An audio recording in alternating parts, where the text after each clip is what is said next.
제가 어릴 때 동네에서 편을 나누어서 뭐 잡기놀이를 하든 술래잡기를 하든 이런 편 나누기 놀이를 하다 보면 항상 우는 친구가 하나 있었어요. 이 친구는 이제 소위 말하는 울보인데, 이 친구가 울음을 탁 틀트리면 항상 그 울음소리가 독특하게 할매 하고 우는 겁니다. 그래서 할매 하고 할매 이렇게 계속 부르짖으면 갑자기 어디선가 이놈의 새끼들 하면서 나타나시는 분이 있었어요. 그분이 바로 그 친구의 할머니였습니다. 그리고 그분은 오셔서 다짜고짜 자기 손주의 편을 들고 옆에 있는 저희들 야단을 치는데, 이 친구는 울면서 손가락질만 딱 하고 있어요. 누가 그랬는지. 그러면은 할머니는 그 친구한테 가가지고 꿀밤을 한 대씩 때리고, 우리 새끼 건들면 가만두지 않겠다, 음포도 놓고 그렇게 하셨습니다. 이게 커서 보니까 이것을 진영 논리라고 하는데요. 내 편이면 무조건 감싸주고 남의 편이면 어쨌든 자로재가지고 그 선을 끊는 그런 일들이 실제로 우리 삶 가운데 있습니다. 그래서 우리가 이런 진영 논리가 있다면 내로남불, 그죠? 내가 하면 로맨스고 남이 하면 불륜이 되는 그런 웃지 못할 이야기들이 나타난다는 거죠. 그래서 우리가 이 성경 안에서, 하나님 말씀 안에서 우리는 어떻게 살아야 될 것인가? 세상은 이런 진영 논리로 편가르기를 할 때 과연 우리는 어떻게 할 것인가를 한번 생각을 해봐야 돼요.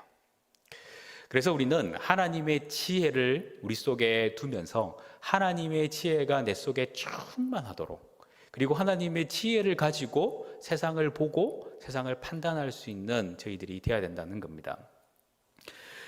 우리가 이 진영 논리에 따르지 않고 하나님 논리에 따르면 항상 하나님은 우리의 인생에 편이 되어 주시고 우리의 인생을 잘 갈 수 있도록 도와주신다는 것을 우리는 분명히 합니다. 그래서 오늘 말씀에 나타나는 이 118편의 내용이 이 다윗의 저서라고 우리가 많은 사람들이 생각을 하는데요. 분명히 이 다윗은 많은 경험들로 통해서 아마 이 시편을 썼을 것이다 라는 추정을 해봅니다. 그 이유는 뭐냐 하면 시편 118편 우리가 읽었던 6절 말씀해 보니까 여호와는 내 편이시라, 내가 두려워하지 아니하려니 사람이 내게 어찌할까.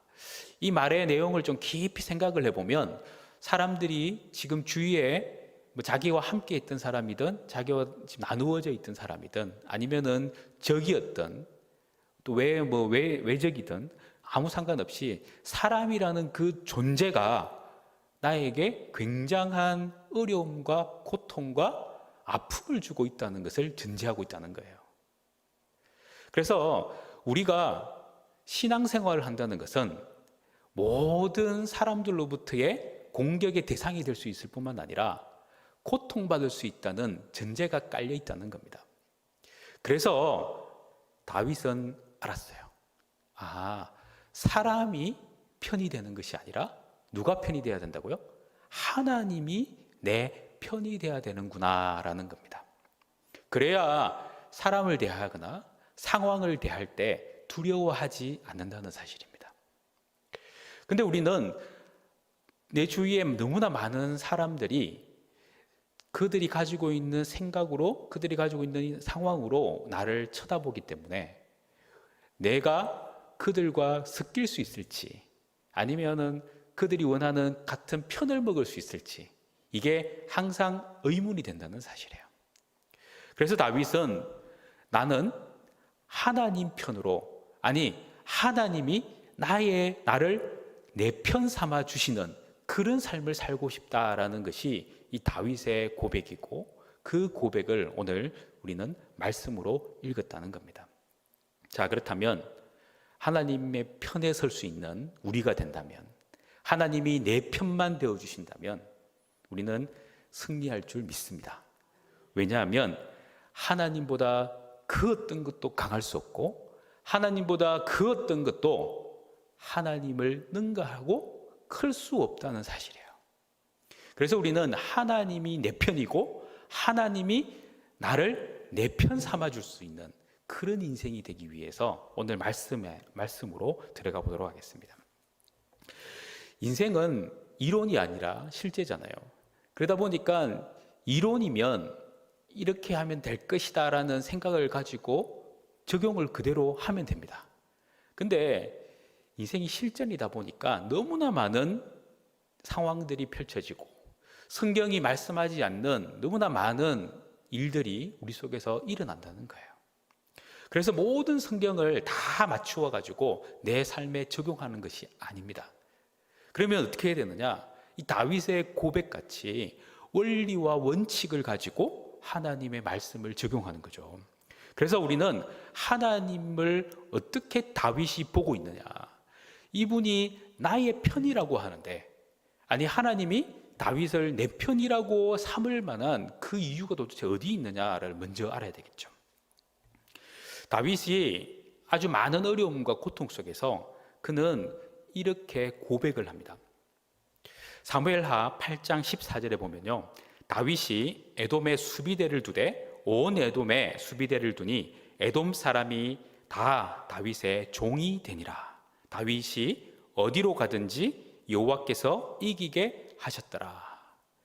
말씀해 보니까 분명히 다윗을 하나님께서 내 편 삼아 주시다 보니까 다윗의 원수로 서 있는 모든 사람들을 다윗의 편으로 편성을 시켜주는 그런 놀라운 은혜가 있었다는 거예요.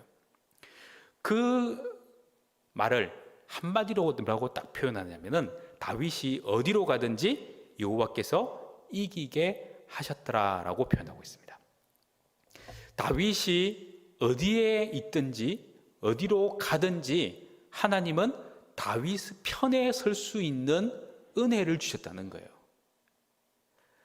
우리가 잘 아는 요셉도 하나님이 어디에 있든지 형통케 하는 복을 주셨어요. 바로 그거죠. 하나님의 편에 설 것인가? 하나님의 편에 서지 않을 것인가? 하나님은 내 편이실까? 저 사람의 편이실까? 우리는 항상 이 두 편에 있다는 것을 기억해야 합니다.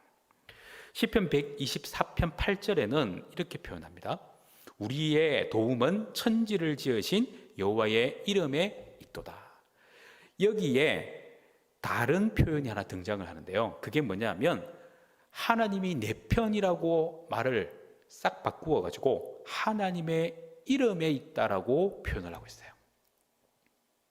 이 말씀을 우리가 오늘 읽질 않았는데요, 10절과 12절에도 표현을 하고 있습니다. 어떻게 표현하냐면요, 뭇나라가 10절에 보면 뭇나라가 나를 애워쌌으니 내가 여호와의 이름으로 그들을 끊으리로다. 하나님이 내 편이라고 하면서 말씀이 그죠?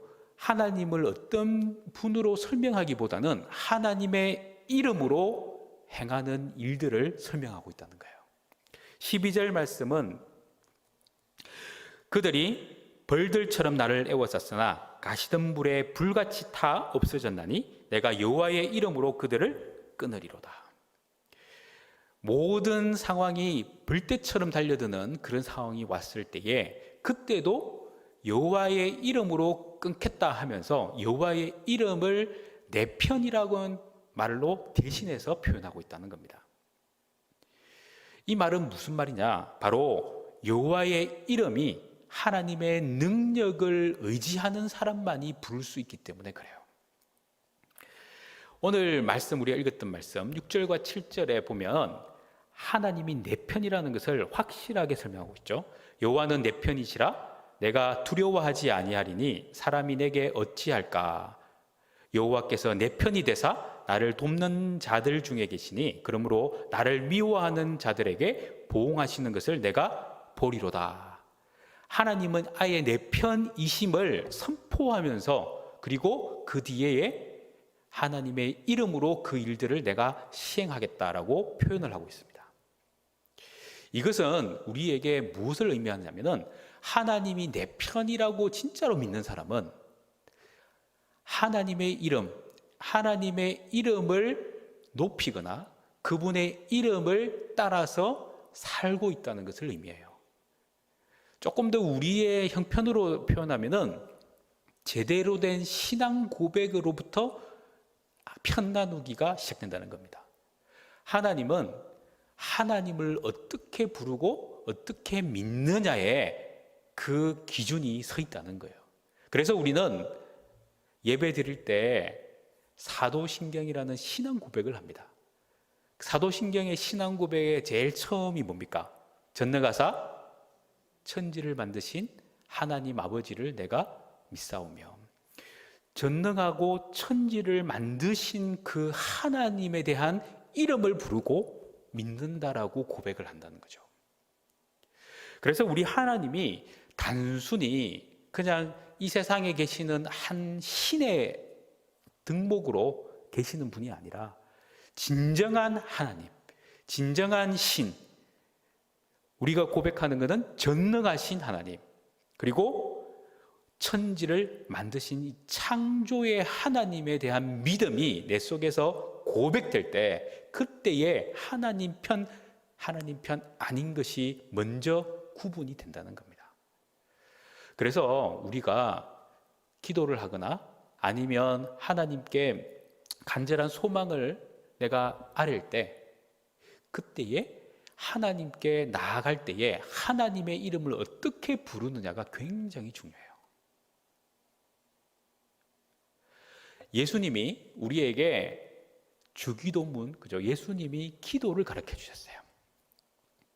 그 기도에 하나님을 어떻게 부르느냐? 제일 처음 우리 주기도문 제일 처음 어떻게 합니까? 하늘에 계신 우리 아버지여라고 부릅니다.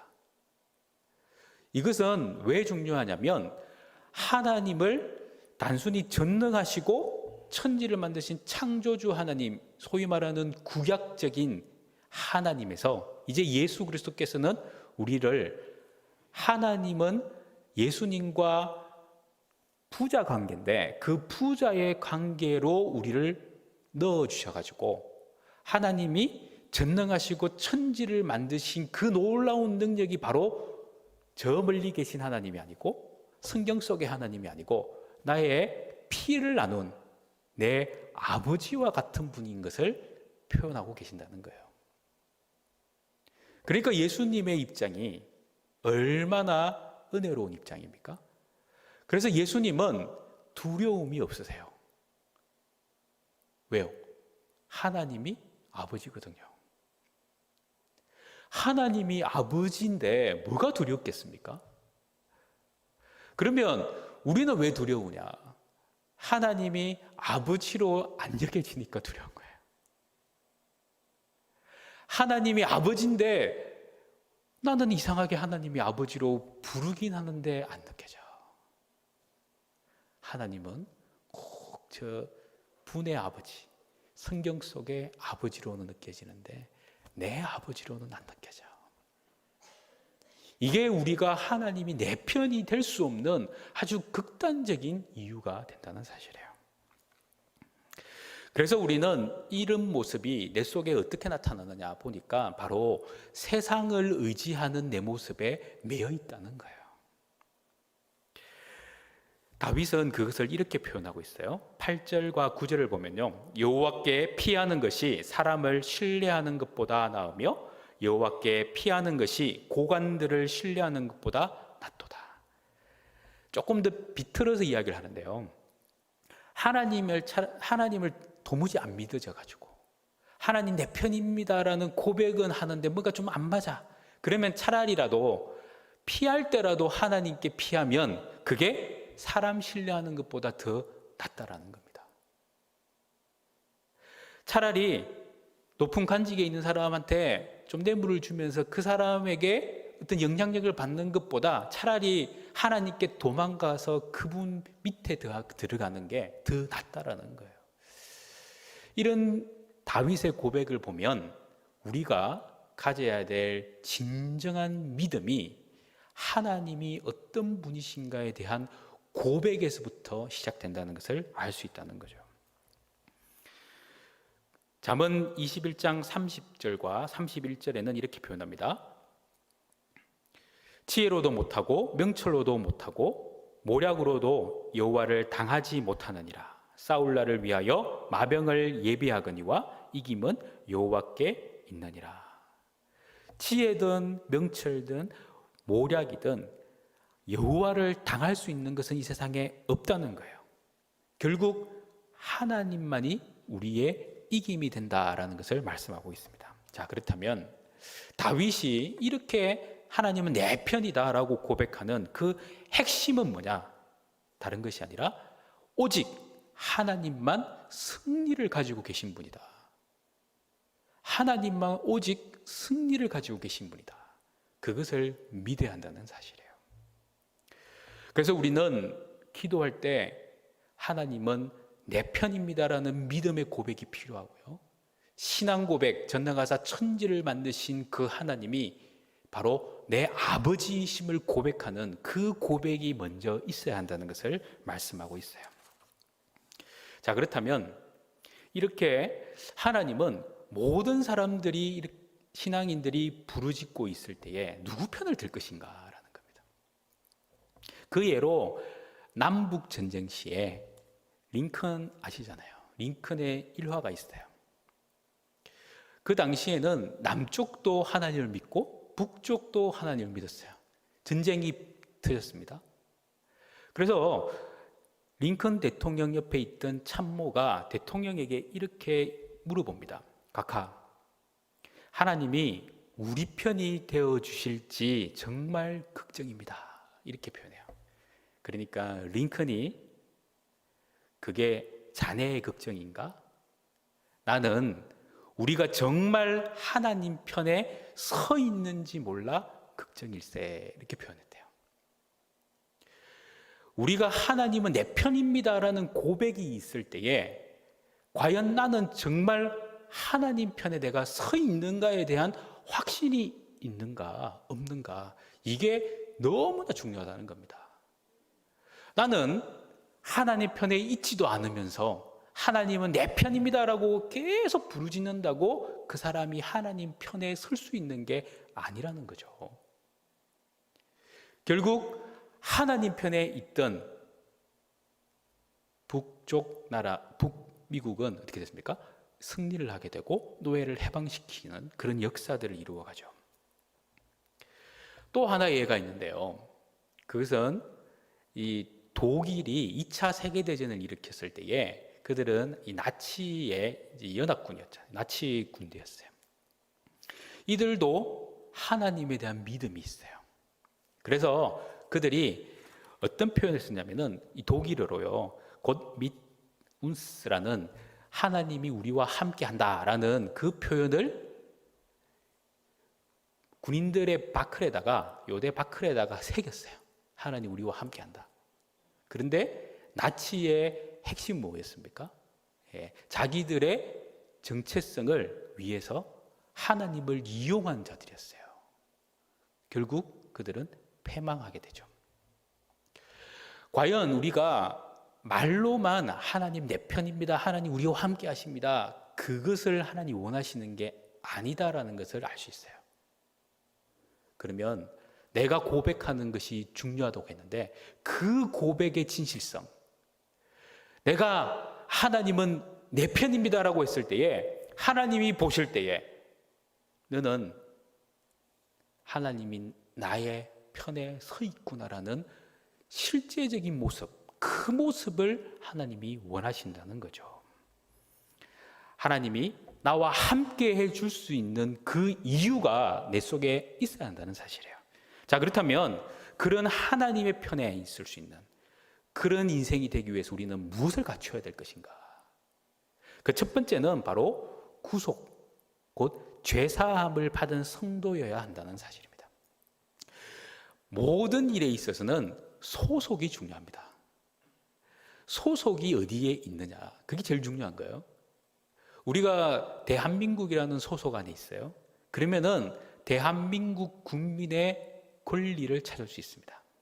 그래서 외국에서 우리나라에 들어온 사람들이 자기 나라가 아니기 때문에 뭐 이번에 코로나 사태 이런 데도 보호를 잘 못 받아요. 왜냐하면 우리 국민이 아니기 때문에 그래요. 이처럼 하나님의 백성, 하나님의 자녀, 이 바운더리 안에 들어와야 그 사람이 진정한 하나님이 편이 되어줄 수 있는 기본이 된다는 사실이에요. 그래서 여기 계신 우리 성도님들은 일단 무조건 하나님이 우리의 편이 될 수 있는 자격을 가지고 계세요. 근데 이 자격으로는 사실 부족해요. 왜냐하면 모든 사람들이 그렇게 할 것 같은데 하나님의 백성 되는 것으로 다 해결되는 게 아닌 것을 우리가 좀 알아야 된다는 사실이에요. 그러나 분명한 것은 하나님을 우리가 진정으로 믿고 나아가는 자들에게 하나님이 어떻게 하시느냐, 바울이 이렇게 고백합니다. 로마서 8장 31절과 32절에 보니까 그런즉 이 일에 대하여 우리가 무슨 말을 하리요? 만일 하나님이 우리를 위하시면 누가 우리를 대적하리요? 자기 아들을 아끼지 아니하시고 우리 모든 사람을 위하여 내주시니가 어찌 그 아들과 함께 모든 것을 우리에게 주시지 아니하겠느냐. 하나님이 우리를 위해 모든 일들을 계획하시고 예수 그리스도를 주시고 또한 우리의 삶에 하나님의 아들을 주신 그 은혜를 우리에게 주신다는 것을 말씀하고 있습니다. 이것은 하나님의 백성이라는 그 바운더리 안에 있어야만 받을 수 있다는 것을 명확하게 하고 계시는 거예요. 이사야 43장에는 더 놀라운 말씀이 있죠. 야곱아 너를 창조하신 여호와께서 지금 말씀하시느니라. 이스라엘아 너를 지으신 이가 말씀하시느니라. 너는 두려워하지 말라. 내가 너를 구속하였고 내가 너를 지명하여 불렀나니 너는 내 것이다 라고 표현을 하고 있어요.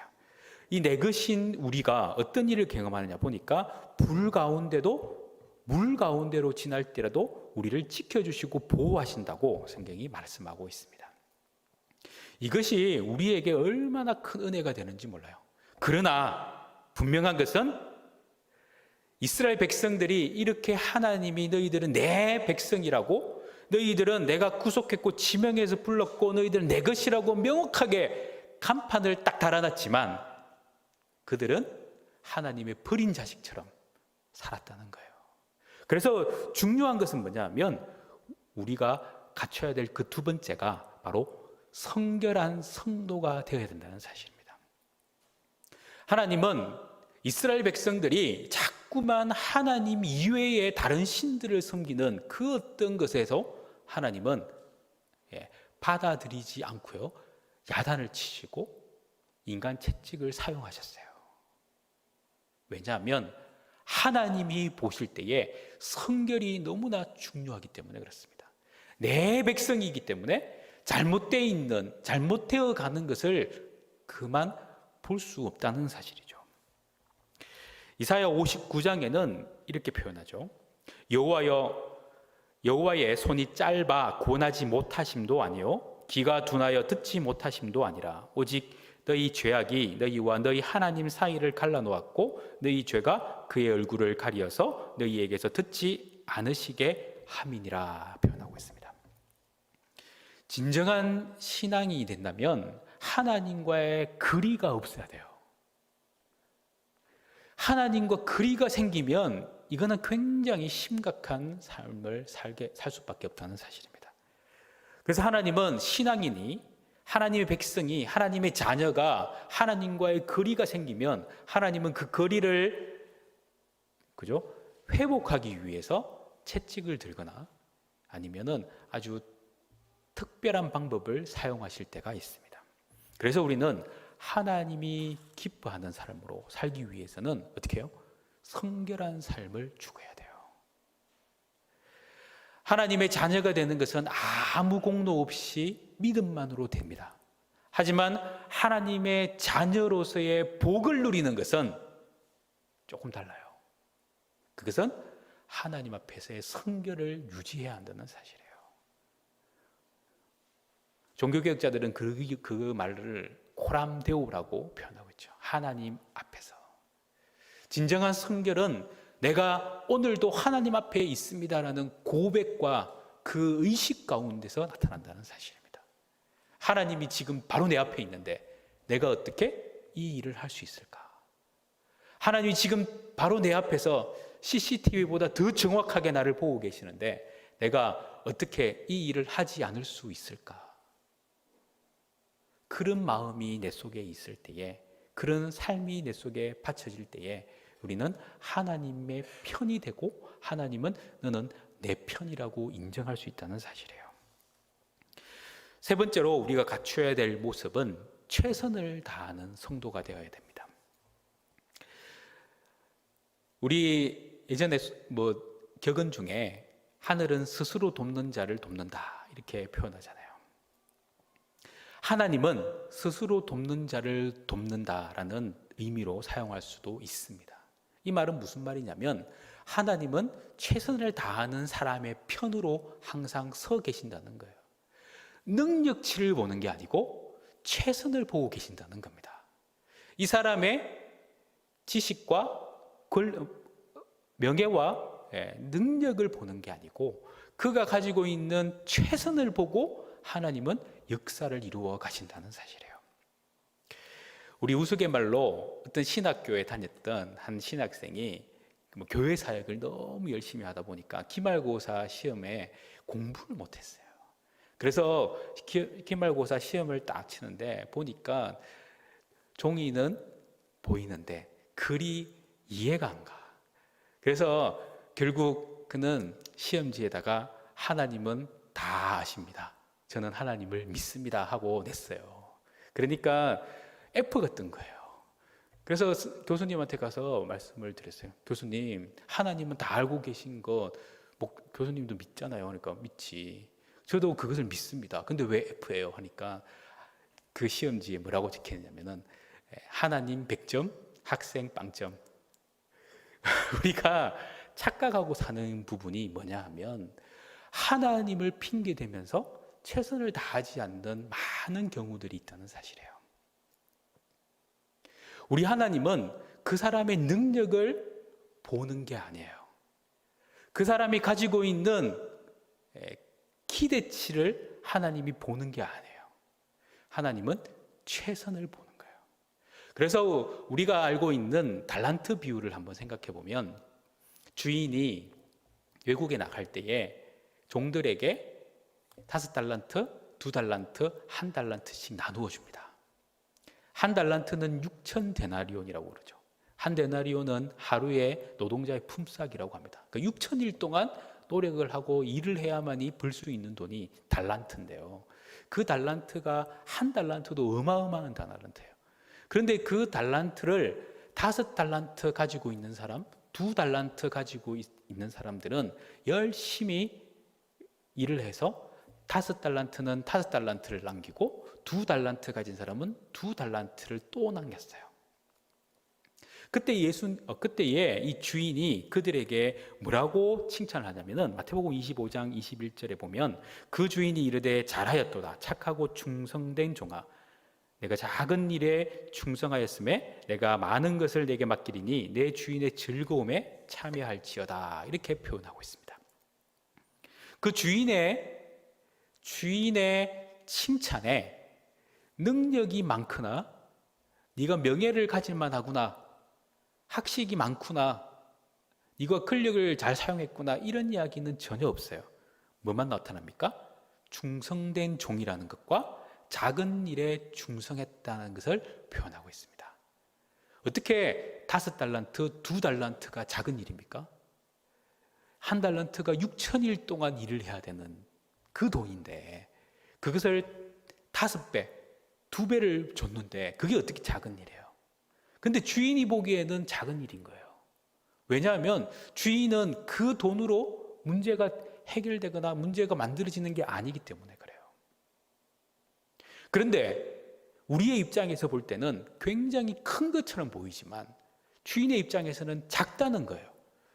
그래서 우리가 살아가면서 우리 앞에 펼쳐져 있는 많은 일들이 나는 크게 보이고 어렵게 보이지만 하나님 보실 때는 너무너무 작은 거고 그것은 하나님의 한 손가락으로 한순간에 해결될 수 있는 일이다라는 사실입니다. 그런데 1달란트 받은 이 종은 달랐어요. 어떻게 했느냐 보니까 파묻어 두어서 그대로 그 돈을 가지고 왔어요. 안 까먹은 것만 해도 다행이다 싶었죠. 왜? 이 친구는 겁이 많은 거죠. 야, 이렇게 큰 돈을 내가 어떻게 만들 수 있겠어? 차라리 그냥 가만히 놔두고 드리는 게 내가 속 편해. 그냥 가만히 있는 게 최선이야. 세상은 그렇게 가르쳐요. 잘 모르면 가만히 있으라고. 그럼 2등이라도 한다고. 근데 우리 하나님은 다 알고 계세요. 가만히 있는 자에게 하나님은 뭐라고 표현하냐면은 악하고 게으른 종아라고 표현합니다. 우리가 진정한 신앙인으로 산다는 것은 악하고 게으르기 위해서 사는 게 아니잖아요. 우리가 신앙인으로 산다는 것은 하나님의 칭찬을 받고 하나님부터 인정받는 삶을 살아야 된다는 그 전제를 깔고 있다는 겁니다. 왜냐하면 우리가 구원을 받았던 그 이유가 내가 잘나서가 아니고 내가 특별한 능력을 가지고 있음이 아니고요. 모든 것이 하나님의 은혜이기 때문에 그래요. 은혜 받은 사람이 어떻게 그 은혜를 갚으려고 몸부림치지 않을 수 있겠어요? 어떻게 감사하지 않을 수 있겠어요? 하나님 보실 때는 별거 아닐 일이라도 우리는 어떻게 해야 돼요? 감사함으로 받고 그것을 남기는 데에 마음을 쏟고 생각을 쏟고 삶을 쏟는 데에 최선을 다하는 거죠. 그게 바로 진정한 하나님이 원하는, 하나님이 기뻐하는 인생이다라는 사실입니다. 하나님을 내 편으로 삼고 싶으시다면 내가 하나님 편에서 최선을 다하는 인생이 되어야 됩니다. 그런 삶이 되기를 간절히 소망합니다. 마지막으로요, 4번째로 우리가 갖춰야 될 모습은 기도하는 성도가 되어야 됩니다. 우리가 아무리 신앙이 있다라고 표현하더라도 그 신앙의 마지막 종지부를 찍는 게 뭔지 아세요? 그게 바로 기도입니다. 그래서 우리는 기도하는 인생이 되어야 되고 실제로 많은 일들이 기도를 통해서 이루어진다는 것을 우리는 듣고 알고 있어요. 그렇기 때문에 그 기도가 이루어질 때까지, 그 기도가 능력을 나타낼 때까지, 내 삶이 이해가 될 때까지 우리는 기도하며 나가야 한다는 사실입니다. 그 예를 출애굽기 17장은 바로 모세를 통해서 표현을 하고 있죠. 아말렉 군대들이 공격을 해와가지고 이스라엘 백성들을 아주 힘들게 할 때에 여호수아는 밑에서 전장에서 싸우고요, 모세는 산에 올라가서 두 손을 들고 하나님 옆에 기도를 합니다. 그때 아론과 훌을 데리고 갔기에 그들에게 그 손을 바치라고 하죠. 그 이유는 손을 들고 기도할 때는 이스라엘이 이기고 손을 내리니까, 힘들어서 손을 내리니까 이스라엘이 지는 거예요. 이것은 아주 적나라하게 기도가 얼마나 중요한 하나님 편에 서는 것인가를 보여준다는 사실입니다. 내가 진짜 하나님 편에 서 있다면 기도하셔야 돼요. 내가 정말 하나님 편에 있고 하나님이 내 편인 것을 나는 정말 믿고 있다 하면은 기도하는 자의 자리에 있어야 한다는 사실입니다. 그게 바로 하나님이 기뻐하는, 하나님이 원하시는 삶이다라는 거예요. 여러분의 인생에 하나님이 내 편인 것을 믿습니까? 이제 단순히 아멘으로 마침표를 찍으시지 말고요, 실제로 하나님 편에 내가 있느냐를 고민하고, 그러기 위해서 정말 내가 구속 곧 죄사함을 받는 성도인지, 그리고 성결한 성도인지, 정말 최선을 다하고 있는 성도인지, 기도의 자리를 지키는 성도인지를 분간하는 저와 여러분이 되어서 하나님이 내 편이심, 그 놀라운 은혜를 누리는 저와 여러분이 되기를 간절히 소망합니다.